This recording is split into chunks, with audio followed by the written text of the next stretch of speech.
Welcome to our channel. Today we how to authorize logly access for VPS log forwarding step by step clearly. To begin, log in to your logly account. Once logged in, navigate to the source setup section. Click on the log sources option. Select Linux from the list of available options. Take note of the logly customer token displayed on this page. Next, access your VPS server using SSH.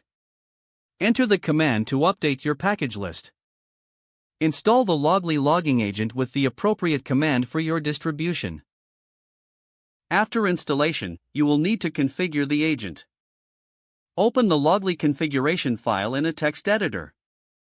Locate the line for the customer token. Replace the placeholder token with the one you copied from your logly account. Save the configuration file and exit the text editor.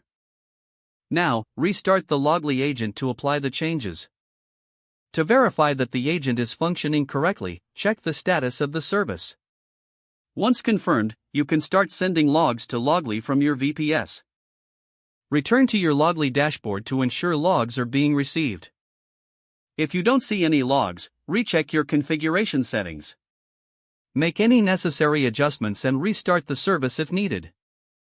If the page does not load, refresh the browser or try again in a private or incognito window.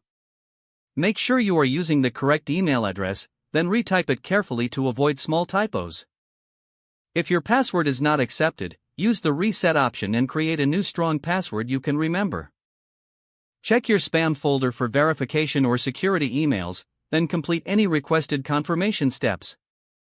Enable two-factor authentication if available to improve account security and reduce unauthorized access risk. After signing in, review your profile details so your contact information and settings are accurate and current.